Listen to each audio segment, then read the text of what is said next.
Hello everyone, this is Alex Smith. Welcome to knowledge the ambition. स्वागत है आपका knowledge the ambition के इस सेशन में। तो आज है 8 फरवरी 2021 और आज के इस सेशन में हम 7 फरवरी के सभी मोस्ट इंपॉर्टेंट करंट अफेयर्स को डिस्कस करने वाले हैं। तो स्टार्ट करने से पहले यदि आप चैनल पर पहली बार हैं तो चैनल को सब्सक्राइब जरूर कर लें और नोटिफिकेशन बेल को भी ऑन कर लें ताकि आने वाले सभी रेगुलर अपडेट जो हैं आप तक रेगुलरली पहुँचते रहें। तो चलिए स्टार्ट करते हैं बिना किसी देरी के। आज का जो पहला क्वेश्चन आपसे पूछा गया है हाल ही में फरवरी 2021 में राष्ट्रीय सुरक्षा परिषद एनएससी के अध्यक्ष के रूप में किसे नियुक्त किया गया था। तो एनएससी के नए अध्यक्ष के रूप में नियुक्त किया गया है आपका हाल ही में, ये किया गया है एस.एन. सुब्रमण्यम को। ऑप्शन नंबर 4 इसका राइट आंसर है। आपको ध्यान में रखना है, एस.एन. सुब्रमण्यम को जो है हाल ही में राष्ट्रीय सुरक्षा परिषद के अध्यक्ष के रूप में नियुक्त किया गया है। श्रम और रोजगार मंत्रालय ने एस.एन. सुब्रमण्यम जो कि हैं क्या ल्यूबॉन एंड ट्यूब्रो लिमिटेड के सीईओ और एमडी, इन्हें जो है राष्ट्रीय सुरक्षा परिषद एनएससी के नए अध्यक्ष के रूप में जो है इनकी नियुक्ति की गई है। वह 3 वर्ष की अवधि के लिए जो है वो पद धारण करेंगे। इससे पहले जो एनएससी के अध्यक्ष थे वो थे सतीश रेड्डी, जिन्होंने 2015 से 18 तक जो है अपनी सेवा दी है। इसके बाद आपको ध्यान में रखना है एस.एन. सुब्रमण्यम जो होंगे वो एनएससी के नए अध्यक्ष होंगे। नेक्स्ट क्वेश्चन है, who authored the book 1857 the sword of Mastan. ये बुक का नाम है 1857 द स्वॉर्ड ऑफ मस्तान। तो इसके लेखक कौन है? तो इसके लेखक हैं विनीत बाजपेयी। ऑप्शन नंबर 4 इसका राइट आंसर है। अ न्यू नोवेल, एक नई नोवेल है इनके द्वारा लिखी गई। टाइटल है इसका 1857 द स्वॉर्ड ऑफ मस्तान। ये ऑथर्ड की गई है आपकी विनीत बाजपेयी के द्वारा। ये जो है 2 पार्ट में, जो आपकी 2 पार्ट में ये पब्लिश की गई। It is part 2 of the Mastan trilogy. First part जो था आपका अक्टूबर 2019 में जो है ये रिलीज़ किया गया था। फर्स्ट पार्ट जो था इसका Mastan the Fallon patriot of Delhi, इस नाम से ये जो है रिलीज़ किया गया था इसका। और सेकंड पार्ट जो है आपका हड़प्पा ट्रायलॉजी, इस नाम से जो है वो रिलीज़ किया गया है। तो विनीत बाजपेयी के द्वारा ये पुस्तक लिखी गई है 1857 the sword of Mastan. Next question है, किस बीमा कंपनी ने विश्व कैंसर दिवस पर कैंसर से बचे लोगों का समर्थन करने के लिए सैल्यूट टू केयर गिवर्स एक नया नज़रिया अभियान शुरू किया है? तो ये एक अभियान शुरू किया गया है, सैल्यूट टू केयर गिवर्स एक नया नज़रिया। ये अभियान आपको बताना है कि निम्नलिखित में से किसके द्वारा जो है वो शुरू किया गया है। तो ये शुरू किया गया है भारतीय एक्सा जर्नल इंश्योरेंस के द्वारा। ऑप्शन नंबर 1 इसका राइट आंसर है। भारतीय एक्सा जर्नल इंश्योरेंस के द्वारा जो है आपका एक सैल्यूट टू केयर गिवर्स एक नया नज़रिया अभियान जो है वो शुरू किया गया है। कैंसर के खिलाफ लड़ाई से कैंसर से बचे हुए लोगों का समर्थन करने के लिए विश्व कैंसर दिवस, जो कि प्रत्येक वर्ष 4 फरवरी को मनाया जाता है, इसे मनाने के लिए भारतीय एक्सा जर्नल इंश्योरेंस ने कवयित्री प्रिया मलिक के साथ जो है सहयोग किया है। कवयित्री प्रिया मलिक के द्वारा जो है एक कविता लिखी गई थी, इसी के साथ इन्होंने सहयोग में जो है ये अभियान जारी किया है। इस अभियान की टैगलाइन जो है वो रहेगी, इस जंग में हम संग हैं। तो ये इस अभियान की टैगलाइन है। अभियान का नाम भी आपको ध्यान में रखना है, सैल्यूट टू केयर गिवर्स एक नया नज़रिया अभियान। नेक्स्ट क्वेश्चन है, उस भुगतान मंच का नाम बताइए जिसने अप्रैल 2021 से भारत में घरेलू भुगतान सेवाओं को बंद करने का निर्णय लिया है। तो वो कौन सा भुगतान मंच है? वो है आपका पेपैल। ऑप्शन नंबर 1 इसका राइट आंसर है। ये जो है 2021 अप्रैल 2021 में भारत में घरेलू भुगतान सेवाओं को बंद कर देगा। कैलिफोर्निया स्थित वैश्विक डिजिटल भुगतान प्लेटफॉर्म पेपैल ने घोषणा की है कि कंपनी ने 1 अप्रैल 2021 से भारत में अपने घरेलू सेवाओं को बंद करने का जो है वो निर्णय लिया है।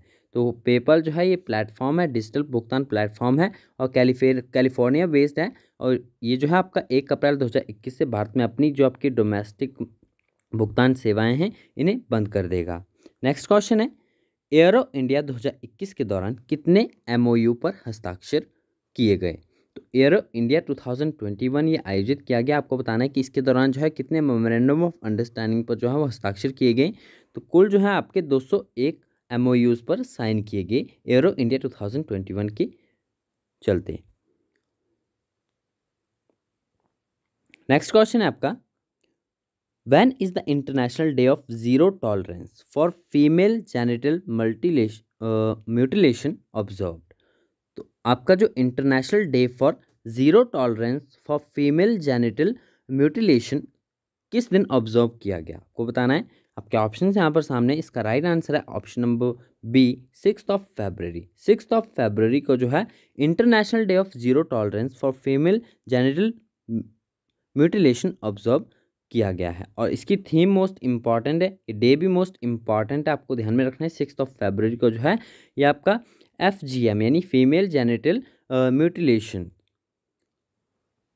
डे जो है ऑब्जर्व किया गया। इसकी थीम रही है जो 2021 की, वो रही है no time for global inaction, unite fund and act to end FGM। ये 2021 की इसकी थीम रही है। नेक्स्ट क्वेश्चन है, किस भारतीय कंपनी ने दुनिया के पहले उच्च ऊंचाई वाले यानी हाई एल्टीट्यूड स्यूडो सैटेलाइट को विकसित करने के लिए एक समझौते पर हस्ताक्षर किए हैं?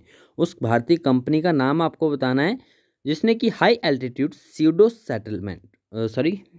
सैटेलाइट को विकसित करने के लिए जो है एक समझौते पर वह हस्ताक्षर किए हैं।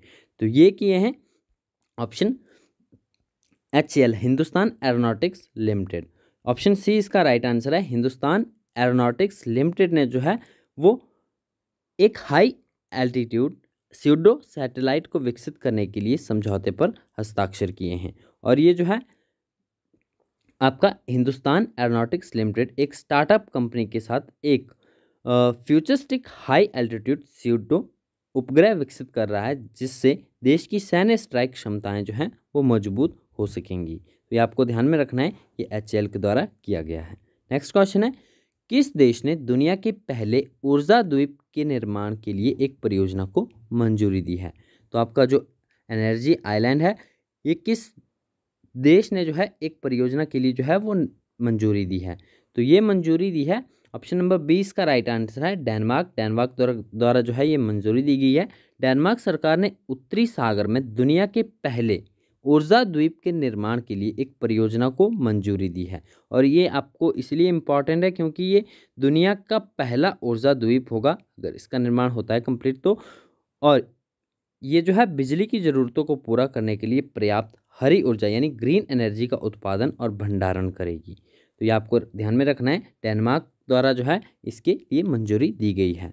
नेक्स्ट क्वेश्चन है, संस्मरण यानी एक मेमोयर जो है आपका, इसका नाम है ब्यूटीफुल थिंग्स, इसके लेखक कौन है?